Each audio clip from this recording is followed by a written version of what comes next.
Hi, I'm Brooke Bingham, Hi, and I'm Norie Marshall. and we represent Grapevine High School DECA. Now, before we begin our presentation, we'd first like to paint a picture for you of the gravity of this financial illiteracy epidemic at hand. I am overwhelmed with student loan debt. I'm not sure how to balance my money between needs and wants, and I'm struggling to find a career path that suits me the best while working a minimum wage job. You might be wondering, who am I? I am 73% of financially illiterate millennials that graduated high school this year, according to the National Endowment of Financial Education. If only Brooke's high school provided her with the necessary knowledge for her to have a successful future, this could have been avoided. And this is the exact reason why we are here today to share with you our financial literacy promotional plan. First, let's identify our problem and solution. 80% of high schools across the United States do not offer a financial literacy class to graduate. Also, we're seeing increases in number of poverty, debt, and absence of retirement funds.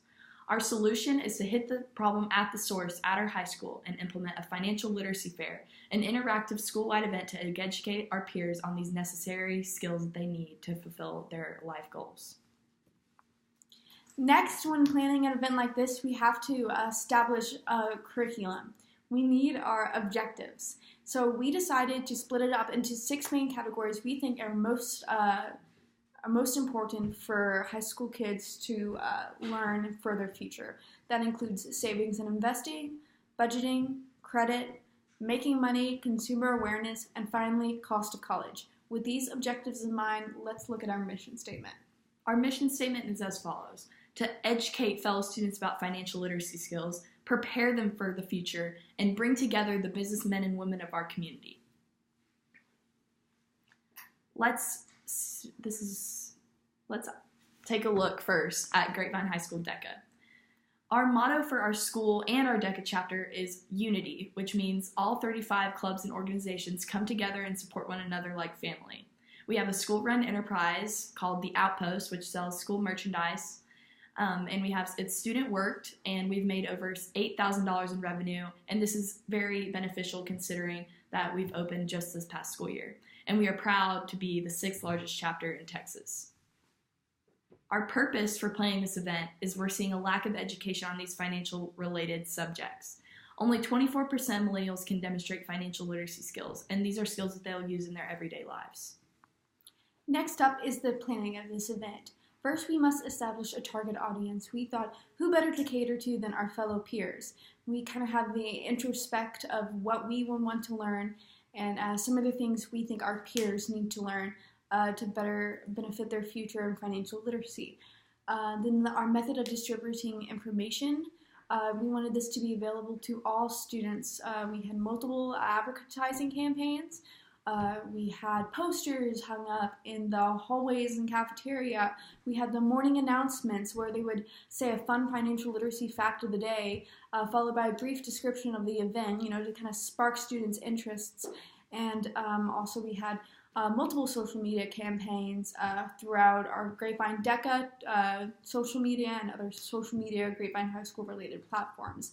And when contacting businesses, we didn't want this to just be, a regular event. Financial literacy isn't the most exciting of topics. We wanted it to be kind of unconventional. We didn't want students to sit in an auditorium, listen to a boring speaker, and then leave with nothing out of it. We wanted students to really get the information that they need because it's a really important, beneficial topic. So we decided to create our distributing information method as a financial literacy fair, kind of set up like a job fair or a college fair where there'd be tables throughout the gym where people would go to, and each one would be occupied by a different local business. We went out ourselves and contacted these businesses and invited them to our thing so students could learn about consumer awareness at this one and learn about the cost of college at another. Now for the implementation of the actual fair, we wanted to have an incentive to draw people into the fair, to make people want to come and learn more about this topic. So we decided to have a raffle. The raffle was based off of how many tables and or presenters that you attended and spoke to. And how many tables coordinated with the number of raffle tickets you have. Our raffle prizes were donated by our school and some of the other local businesses that were occupying tables or just wanted to help out and support this cause. And this was not only to ensure participation, but to ensure interaction. We didn't want people to just come. We wanted them to communicate with these businesses and start conversation. And we wanted to have varying activities at each table. Maybe at one table you would be asked to take a quiz of whether you're a saver or spender and how you can, better and fix your financial habits. While maybe at another one it was a direct Q&A where you could ask the person, your impending financial literacy questions and get direct feedback from seasoned professionals. So we decided to evaluate our campaign on 3 different factors. First, we wanted to look at student attendance. Our really overarching goal in this whole process was to reach as many of our fellow peers as possible to better prepare them for their future. Secondly, we wanted to look at our local business attendance. Not only was this a matter of Grapevine High School, but bringing together the whole Grapevine Colleyville community and reaching out to as many businesses as we can, also working on our social and communicative skills to bring all these businesses together to our high school.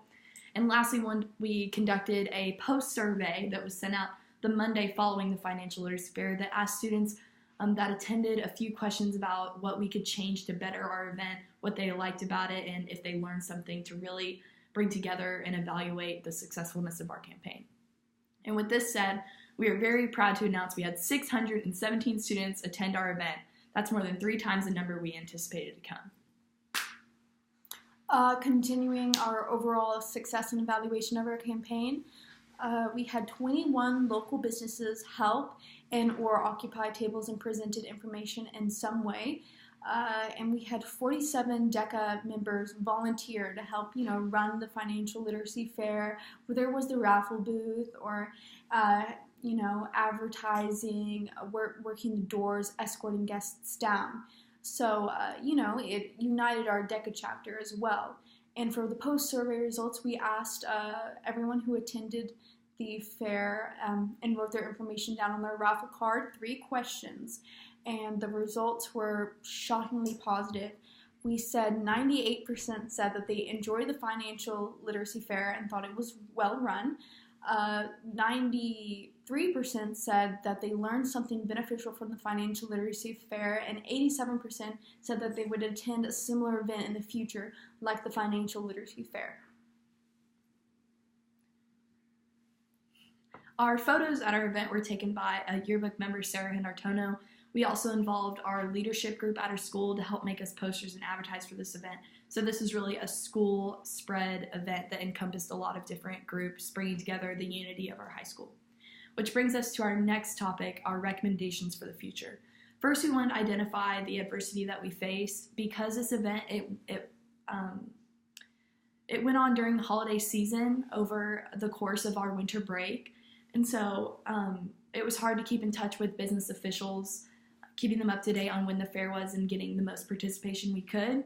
So for our next event that we are hoping to launch in the fall of 2019, we'd like to change this to make sure that we reach businesses in a time where they're not as busy, so we can hopefully bring more into our high school.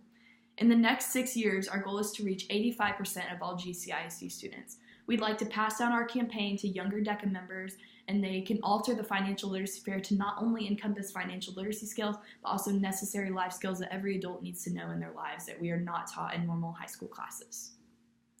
And now we'd like to wrap up our presentation with a quote by Vince Shorb, the CEO of the National Financial Educators Council. And this quote just really encompasses what we hope to accomplish through our financial literacy promotional project, Fundamentals of Finance. And the quote reads, "College graduates spend 16 years gaining the skills that will help them command a higher salary, yet little to no time is spent helping them save, invest, and grow their money. This, again, is what we hope to accomplish throughout our community and throughout Grapevine High School." Thank you so much for listening to our presentation, and now we'd like to open it up for any questions you may have.